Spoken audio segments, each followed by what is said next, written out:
आज मी एकनाथ महाराजांच्या आयुष्यात घडलेली आणि घटनेच्या वेळी त्यांच्या विरोधकांचे डोळे उघडणारी घटना या कथेच्या माध्यमातून तुम्हाला सांगणार आहे. संत एकनाथ महाराज हे भारतीय संत, तत्वज्ञ आणि कवी होते. त्याचबरोबर ते विठ्ठल भक्तही होते. पैठणमध्ये एकनाथ महाराजांचे एक शिष्य राहत होते. सर्व प्राणीमात्रात त्यांना परमेश्वर दिसे. ते प्रत्येकाला साष्टांग नमस्कार करत. त्यामुळे लोक त्यांना चेष्टेने दंडवत स्वामी म्हणत असत. एकदा ते मार्गाने चालले असता काही टवाळ विरोधक मंडळींनी त्यांची चेष्टा करण्याचे ठरविले. ते स्वामींना एका मेलेल्या गाढवाजवळ घेऊन गेले.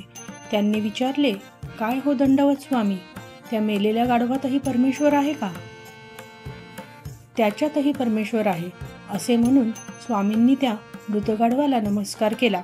त्यामुळे ते मेलेले गाढव ताडकन उठले आणि धावू लागले. गाढव जिवंत झाले ही गोष्ट एकनाथ महाराजांच्या कानावर गेली. ते दंडवत स्वामींना म्हणाले, स्वामी, तुम्ही गाढवाला प्राणदान दिलेत. ही गोष्ट चांगली असली तरी आता लोक तुम्हाला फार त्रास देतील. ज्याचे नातेवाईक मृत होतील ते तुमच्याकडे येतील आणि मृत व्यक्तीला जिवंत करायला सांगतील. तुमच्या सिद्धीला चुकीचे वळण लागेल. हे सर्व टाळण्यासाठी तुम्ही ताबडतोब समाधी घ्या, जशी गुरूंची आज्ञा.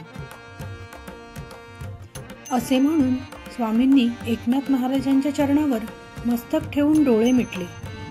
एकनाथांनी आपला आशीर्वादाचा हात त्यांच्या मस्तकावर ठेवला. क्षणातच स्वामींनी देहत्याग केला. एकनाथ महाराजांकडून ब्रह्महत्येचे भयंकर पाप घडले आहे.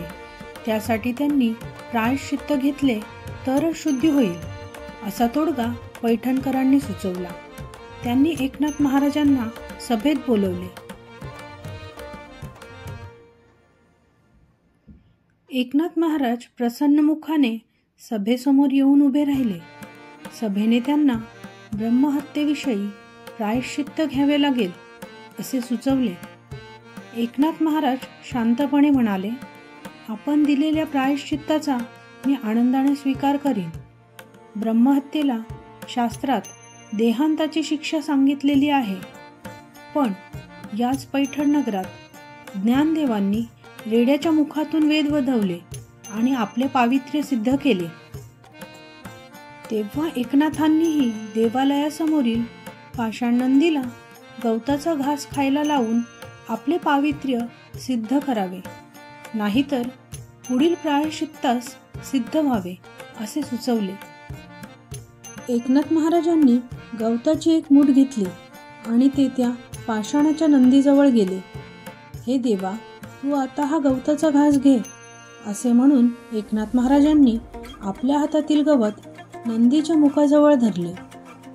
नंदीने जीभ लांब करून नाथांच्या हातातील गवत तोंडात घेतले व तो गवत चावून खाऊ लागला. पैठणचे विरोधक त्यांना शरण गेले. त्याच वेळी एकनाथ महाराज नंदीला म्हणाले, देवा, आता आपणही येथे राहू नका. आपणालाही साक्षात्कारी नंदी म्हणून इतरांचा त्रास सहन करावा लागेल. आपण नदीत जाऊन जलसमाधी घ्यावी.